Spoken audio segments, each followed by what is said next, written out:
Have you ever been stuck in a conversation where someone just won't stop talking about themselves? Or dealt with a narcissist who twists everything to make it about them? If you're nodding, this video is your lifesaver. In this video, I'll share proven strategies to handle narcissists and self-absorbed people without losing your sanity. From setting boundaries to staying calm under pressure, you'll walk away empowered. Stick around. This could change how you deal with toxic people forever. Welcome back. Today, we're tackling a topic that hits home for so many of us: how to deal with narcissistic and self-absorbed people. Whether it's a coworker who brags nonstop, a friend who never asks about you, or even a family member who manipulates every situation. These interactions can leave you drained, frustrated, or even doubting yourself. But here's the good news: you can take control. In this video, we'll break down what makes narcissists and self-absorbed people tick, share practical tips to protect your peace, and give you real-life examples to make it all click. By the end, you'll feel confident handling these tricky personalities. If you find this helpful, smash that like button and subscribe for more life-changing tips. Let's get started with understanding the problem. First, let's define who we're dealing with. Narcissistic people often have an inflated sense of self-importance, crave admiration, and lack empathy. Their issues, whether good or bad, are always bigger than everyone else's. They might interrupt you, dismiss your feelings, or turn every conversation back to themselves. Self-absorbed people aren't always full-blown narcissists, but share similar traits, like dominating conversations or ignoring your needs. For example, imagine you're visiting your family member.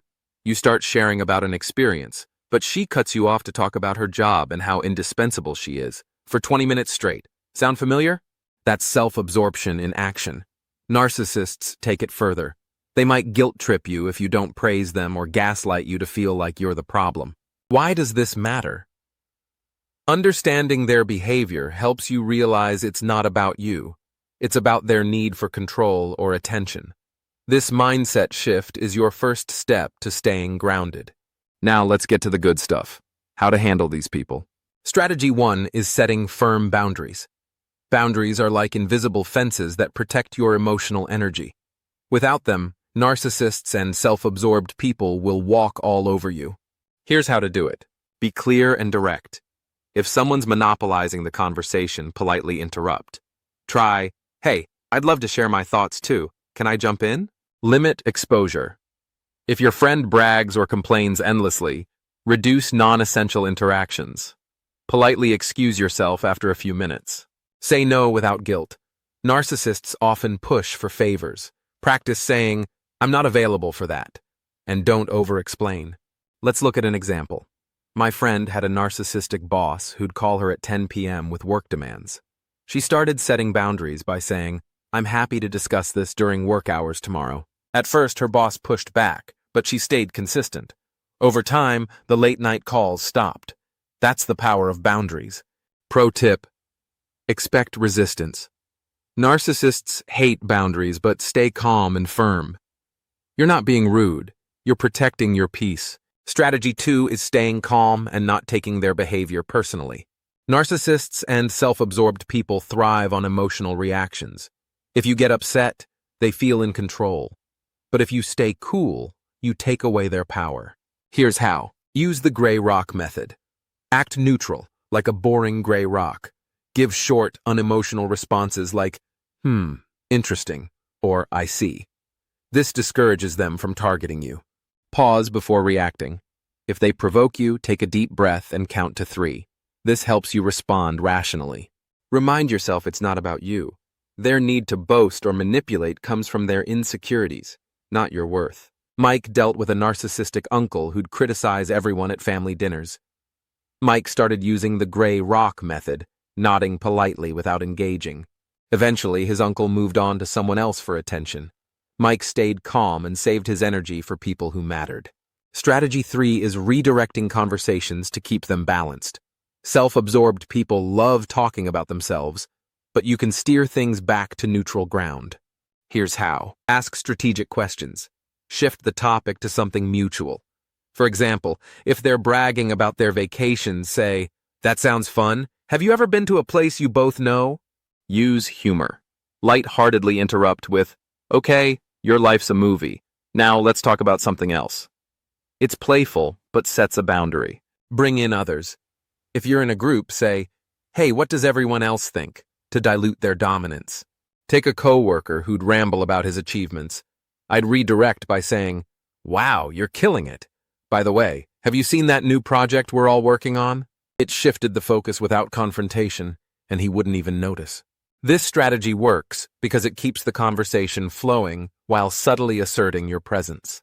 Sometimes the best strategy is knowing when to walk away. Not every relationship is worth saving, especially if someone consistently disrespects you or drains your energy. Here's how to decide. Assess the impact.